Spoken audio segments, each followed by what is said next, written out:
জি sir, শুরু করেন। পাঁচটা দুটি বর্গে সমষ্টি রূপে প্রকাশ করে মানে এবং এটা বর্গ হিসেবে যার কত হবে 500 জি স্যার। ধরুন যে লাস্ট আমরা লিখছি 21 স্কয়ার করলে কত হয় 441 আর 10 স্কয়ার করলে কত হয় 100। যোগ করলে কত হয় 541 জি স্যার। তার মানে এই 21 স্কয়ার 10 স্কয়ার आंसर হবে এটা কিভাবে আনবো সেটা দাও আমরা প্রথমে লিখছি যে a যদি এর মধ্যে থাকে এর এর মানে কি স্বাভাবিক সংখ্যা স্বাভাবিক সংখ্যা। অর্থাৎ এটা যদি একটা স্বাভাবিক সংখ্যা হয় আর 500 এক্স বেস প্লাস 1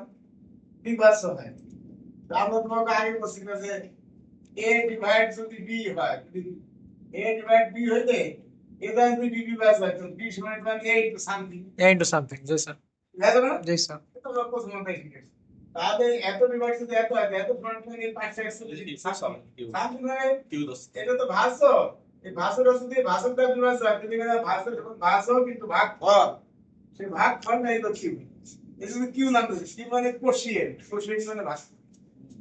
এই কথা বুঝতে পারছেন নাকি বুঝছো এই লাইনটা বুঝছো আচ্ছা তাহলে আপনি বা এখান থেকে এই স্কয়ার নাম কত হবে ওয়ানটা এই স্কয়ার নামটা কত হবে ওয়ানটা যদি লাইন করে নিই মাইনাস তাহলে আমরা এই যে কি করি ভাগফলটা এই ভাগফলটা তো ধরো 1 দিছি ভাগফল 1 হলে কত হয় একবার না এটা তো বর্গ সংখ্যা না তাহলে এই ভাগফল এই স্কয়ার না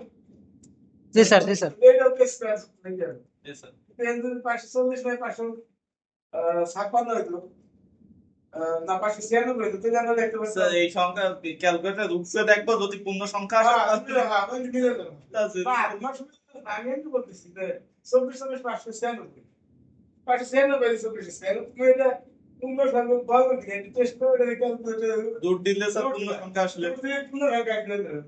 পূর্ণ সংখ্যা আসবে দুই বসাইছি এটা হলো করে পূর্ণ সংখ্যা আসবে তিন বসাইছি আসে এটা কেমন এটা তো বুঝছো জি স্যার। পূর্ণ সংখ্যা আসে না পাঁচ এরকম ভাবে পাঁচ বসাইছে এটা রূপে দাও 52 আসে আচ্ছা। এটা রূপে 52 তাহলে এটা বর্গ সংখ্যা তাহলে আমরা বলছি a স্কয়ার এত তাহলে এর কথা হবে রূপে 52 বান। ভালো বুঝছো এখন এই অংশ বুঝানোর জন্য আমি এই জায়গায় একটা কাজ করেছি এই 52 দিয়ে আর এই 561 ভাগ করছি কত হয় 10 তাহলে শূন্য দেন নাই স্যার হ্যাঁ শূন্য দেন নাই স্যার শূন্য বাম লাগে থেকে বাম আচ্ছা 2 আর 1 নাম আছে শূন্য দিচ্ছি। কালকে না না গেলে শূন্য আসবে আর না ভাগ করছে এই তো বসে বসা করি জি স্যার। আবার এই করতে এই 52 ভাগ করছে বুঝছে তো স্যার 10 টা আবার এই বসেন। এই করছে ভাগ করছে নাকি এই করতে এই 52 এই করতে এই করছে এক দেওয়ার এই ভাগ করছে জি স্যার। ভাগ করে আনলে আর দাও বলা বলেছি কিন্তু এটা কি ভাষণ জি স্যার এটা ভাষণ হ্যাঁ এটা ভাগ ভাগ ফল এটা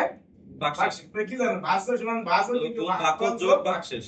তাই দিছি ভাষণ সমান ভাষণ কিন্তু ভাগ ফল যোগ ভাগশেষ যোগ ভাগ শেষ করতে যে জি স্যার আবার এখানে ভাষণ কোনটা 52 52 ভাষণ সমান কিন্তু ভাষণ কিন্তু ভাগ ফল যোগ ভাগ শেষ মানে এই 52 সমান 21 ইনটু 2 যোগ 10 21 ইনটু 2 যোগ 10 যদি এটা না করতাম তাহলে তুমি এটা বুঝতেই পারতে না জি স্যার তখন তো আমি তো পাই 52 আমি কলম না লিখে আমি যে এই যে 5 গুণ 10 প্লাস 2 তা তো ভালো আমি ওই এটা করতাম এটা প্রশ্ন না এই জন্য এটা বানাইছি তারপর আবার আছে দেখ বুঝলি ভাষা মানে 21 সমান 10 ইনটু 2 যোগ 1 আবার এই 10 সমান সমান 1 যোগ 10 ইনটু 1 গুণ 10 যোগ 0 কি কথা বলছো এখন এইটা আসলে x সেটা রূপ করতে কত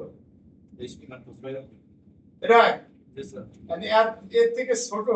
প্রথম ভাগ শেষ করতে বেশি থেকে ছোট এই ভাগ শেষ করতে শিখতে ছিল প্রথম ভাগ শেষ করতে এই যে 23। তারপর 21। 10 10। এই দুটো দিয়ে দাও এখন যদি এই জায়গা মনে করো ভাগ শেষ করে যদি বেশি থাকতো এটা তাহলে তো বাড়াই দিতাম তাহলে এই জায়গায় বেশি চেয়ে বেশি তাহলে এটা বাদ দিতাম তুমি 10 আর এই যে এক দিতাম বুঝতে পারছো তাই দেখছি এত একটা ছোট প্রথম ভাগ শেষ হলে 21 তার মানে আর কি হবে 21 আর কি প্লাস হবে 10 তারপরে এটা 10 বুঝতে পারছো জি স্যার। এখন এটা তো সূত্র যে এটা টোটাল আর কে স্কয়ার প্লাস আর কে স্কয়ার আর মানে